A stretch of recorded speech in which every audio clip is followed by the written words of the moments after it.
Hello foodies, welcome to easy cooking with Sanju, जहाँ recipes हैं स्वाद भरे और सेहत भरे। आज फ्रेंड्स मैं आपके लिए लेकर आई हूँ बहुत ही टेस्टी शानदार नए तरीके की बिल्कुल सीक्रेट यानी तिल की बर्फी की रेसिपी, जिसे आप खा के वाह वाह कर उठेंगे। तो फ्रेंड्स वीडियो को बिना देर किए जल्दी से शुरू करते हैं। इस टेस्टी सेहतमंद तिल की बर्फी बनाने के लिए फ्रेंड्स हमें सबसे पहले चाहिए 1 कप तिल। ये फ्रेंड्स मैंने सफ़ेद तिल लिए हैं, आप चाहें तो नॉर्मल जो लाइट ब्राउन आते हैं उनका भी इस्तेमाल कर सकते हैं। और सबसे पहले हम इन्हें ड्राई रोस्ट कर लेते हैं। पैन को फ्रेंड्स मैंने गैस पर रख दिया है और हम गैस के फ्लेम को ऑन कर लेते हैं। और फ्लेम को फ्रेंड्स हमें लो पर ही रखना है, फुल पे नहीं रखना है, नहीं तो हमारे जो तिल हैं वो जल जाएंगे। अभी तिल मैं इसमें डाल देती हूँ और इन्हें हमें हल्का रोस्ट करना है, मतलब इतना हमें रोस्ट करना है, भुनना है इन्हें कि जब हम इन्हें हाथ में लें और इस तरीके से नाखून से तोड़ें तो ये बिल्कुल आराम से टूट जाए। और तब तक हमें इन्हें रोस्ट करना है, तो बिल्कुल लो फ्लेम पे हम इन्हें रोस्ट करेंगे। ये देखिए फ्रेंड्स, जो तिल हैं वो विदिन 3 to 4 मिनट्स में अच्छे से रोस्ट हो चुके हैं। और मैं आपको बिल्कुल नज़दीक से दिखाती हूँ कि ये रोस्ट होंगे तो हमें कैसे पता चलेगा। ये देखिए फ्रेंड्स, ये कुछ तिल को मैंने ले लिया है और आप इस तरीके से फ्रेंड्स जब तिल लेंगे और अपने नाखून से उसे इस तरीके से तोड़ेंगे तो ये देखिए बहुत आसानी से चटक करके टूट जाता है, यानी ये परफेक्ट हो चुका है। अगर आप एक तिल को लेके तोड़ेंगे और वो एकदम दबाते ही नहीं टूटे तो आप समझ जाना कि वो अच्छे से रोस्ट नहीं हुआ। तब तक आपको इसे रोस्ट करना है बिल्कुल लो फ्लेम पे। अब हम इन्हें थोड़ी देर ठंडा कर लेते हैं, फिर मिक्सर में इनका दरदरा पाउडर बना लेंगे। और फ्रेंड्स आज की जो तिल बर्फी है उसमें हम फ्रेंड्स, जैसे मैंने 1 कप तिल लिया है तो फ्रेंड्स इसमें मैं डाल रही हूँ 1/2 कप ये भुनी हुई मूंगफली हैं जिनके छिलके मैंने हटा लिए हैं। और इसी के साथ थोड़ा 5-6 काजू भी मैं इसमें डाल दूंगी। अगर फ्रेंड्स आप मूंगफली स्किप करना चाहते हैं तो पूरी तरह आप इसमें काजू पाउडर का भी इस्तेमाल कर सकते हैं। तो फ्रेंड्स ये 1/2 कप मैंने मूंगफली ली है और इन्हें हम दरदरा मिक्सर में पीस लेंगे। ये देखिए फ्रेंड्स, हमने तिलों को ग्राइंड कर लिया है और ये मैं आपको दिखा रही हूँ फ्रेंड्स, ये जो है हल्के दरदरे हैं। आपको इसमें थोड़े थोड़े तिल भी दिखाई देंगे, मतलब मैंने फाइन पाउडर नहीं बनाया है। आपको ना तो बिल्कुल फाइन पाउडर बनाना है, ना इनको बहुत ज़्यादा फ्रेंड्स साबुत रखना है, नहीं तो क्या है कि आपकी बर्फ़ी का जो टेस्ट है वो ज़्यादा अच्छा नहीं आएगा, मतलब ऐसे तिल के लड्डुओं जैसा टेस्ट आएगा। तो हमें बिल्कुल बर्फ़ी जैसा इसे टेस्ट देना है। और आप इसे चाहें तो तिल पीनट बर्फी भी बोल सकते हैं। तो फ्रेंड्स वैसे भी सर्दियों में दोनों चीज़ें हमें खानी चाहिए। तो ये देखिए फ्रेंड्स, इसका दरदरा पाउडर हमने तैयार कर लिया है, ये हम पैन में निकाल लेते हैं। और इसके साथ ही फ्रेंड्स ये देखिए मैंने जो मूंगफली थी 1/2 कप उनको भी ग्राइंड कर लिया है। ये भी फ्रेंड्स मैंने जो है फाइन पाउडर तो नहीं किया है, हल्का दरदरा इनको रखा है, पर साबुत आपको बिल्कुल नहीं रखना है। ये देखिए टेक्सचर मैं आपको बिल्कुल नज़दीक से दिखा रही हूँ, इस तरीके का टेक्सचर आपको रखना है। और ये फ्रेंड्स 1/2 कप है, ये भी हम इसमें डाल लेते हैं। अगर फ्रेंड्स आप मूंगफली नहीं डालना चाहते तो इसकी जगह आप काजू पाउडर का भी इस्तेमाल कर सकते हैं, बादाम के पाउडर का भी इस्तेमाल कर सकते हैं। इसके साथ ही फ्रेंड्स इसमें हम डाल रहे हैं इसे बिल्कुल बर्फ़ी जैसा शानदार टेस्ट देने के लिए मिल्क पाउडर। ये फ्रेंड्स नॉर्मल मिल्क पाउडर है जो पाउचेस में आता है, उसी का मैं इस्तेमाल कर रही हूँ। ये भी हम इसमें डाल देंगे। ये काम फ्रेंड्स हमें गैस पर नहीं करना है, पैन को नीचे रख के ही करना है। और अब फ्रेंड्स मैं इसमें डाल रही हूँ 2 टेबलस्पून डेसिकेटेड कोकोनट, यानी ये मार्केट से जो रेडीमेड कोकोनट का पाउडर मिलता है, नारियल का बुरादा, वही मैंने इस्तेमाल किया है। आप चाहें तो नारियल की जो गट आती है उसका ऊपर का ब्लैक वाला छिलका उतार कर उसका इस्तेमाल भी कर सकते हैं। अब हम सारी चीज़ों को अच्छे से पहले मिक्स कर लेंगे ताकि मिल्क पाउडर की जो भी गांठें वगैरह हैं वो सारी हम हाथों से हटा दें और अच्छे से मिक्स करने।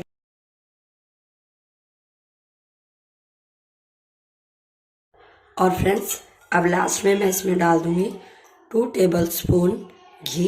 घी इसमें फ्रेंड्स बहुत ही कम लगता है, बिल्कुल भी ज़्यादा घी की रिक्वायरमेंट नहीं है। और ये डालकर अब हम इसे रख देंगे गैस पर लो फ्लेम पर। आप चाहें तो इसे स्किप भी कर सकते हैं, पर 2 टेबलस्पून घी डालने से इसका जो टेस्ट है वो बहुत ही अच्छा लगता है। मतलब सारी चीज़ों का जो टेस्ट मिलके निकलता है ना फ्रेंड्स, यकीन मानिए आप इसके फैन हो जाएंगे।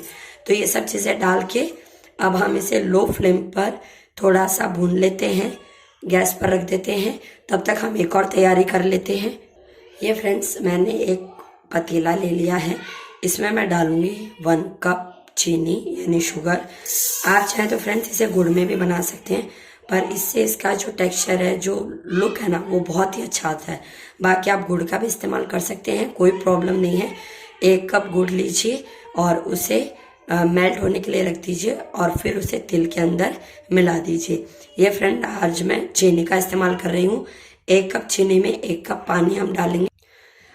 और इसके फ्रेंड्स हमें, जैसे हम गुलाब जामुन के लिए चाशनी बनाते हैं, चिपचिपी यानी शहद के जैसी चाशनी तैयार करनी है। आपको कोई भी तार नहीं बनाना है, बस इतना इसे हमें बॉईल करना है कि ऑलमोस्ट एक तार, पर पूरा एक तार नहीं, चिपचिपी चाशनी तैयार हो जाए। मैं कोशिश कर रही हूँ फ्रेंड्स आपको अच्छे से समझा पाऊँ। मेरा गला थोड़ा सा बैठा हुआ है, लेकिन फिर भी मैं अपना बेस्ट देने की पूरी कोशिश कर रही हूँ।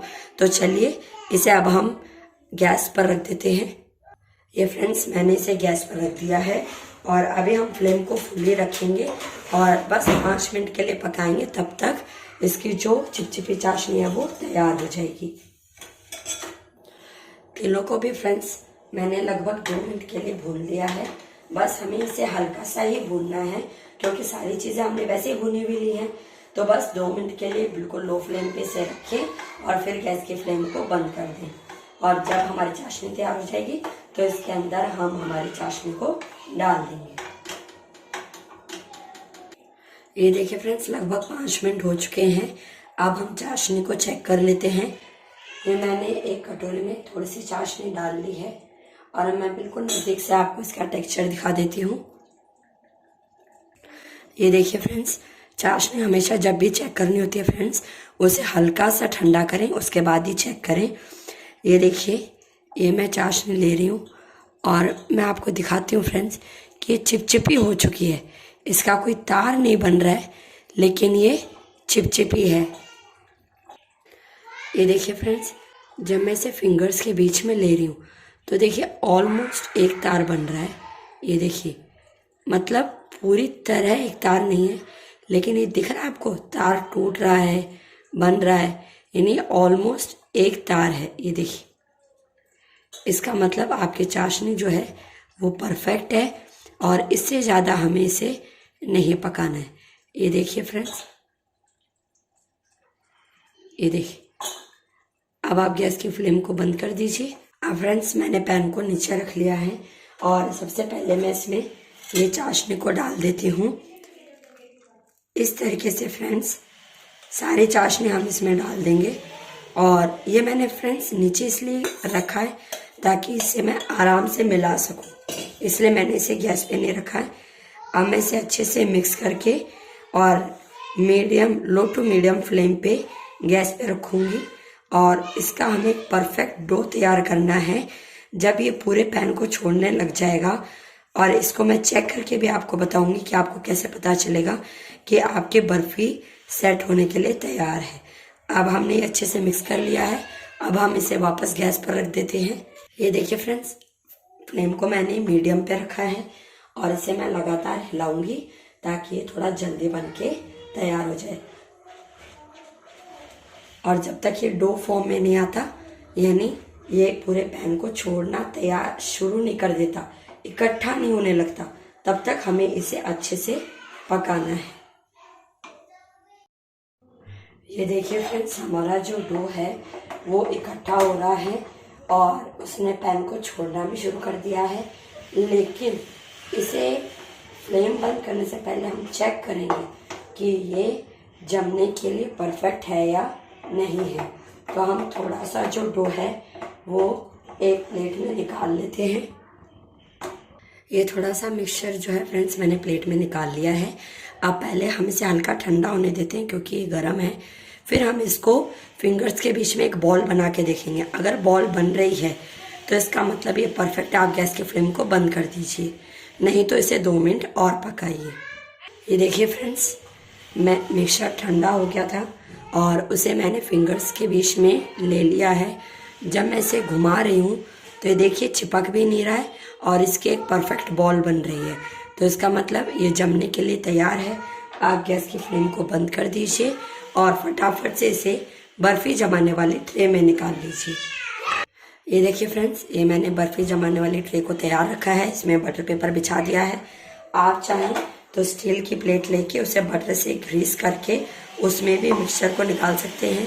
अब ये सारा जो मिक्सचर है मैं इसमें ट्रांसफ़र कर देती हूँ इस तरीके से। और अब हम इसे सेट होने के लिए फ्रेंड्स लगभग 1 से 2 घंटे के लिए छोड़ देंगे और उसके बाद मैं इसके पीसेस करके आपको दिखाती हूँ।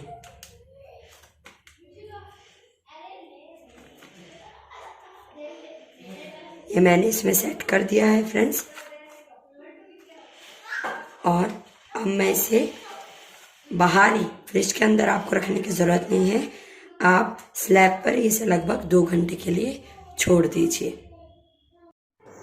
तो देखिए फ्रेंड्स, हमारी तिल पीनट बर्फ़ी पूरी तरह सेट होकर तैयार हो चुकी है और अब हम इसे बाहर निकाल लेते हैं और मैं इसके पीसेस करके आपको दिखाती हूँ। फ्रेंड्स, आप इसे लगभग घंटे 2 घंटे के लिए सेट होने के लिए छोड़ दें, बिल्कुल अच्छे से सेट हो जाती है।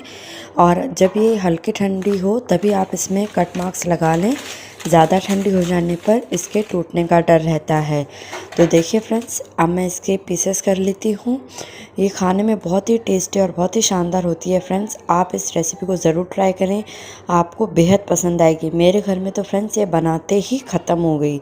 मतलब जैसे मैंने इसके पीसेस किए वैसे ही बच्चों ने जल्दी से इसे खा लिया। तो देखिए फ्रेंड्स, ये जो इसका एक्स्ट्रा पार्ट है मैं इसे हटा देती हूँ और ये सारे पीसेस मैंने कर लिए हैं।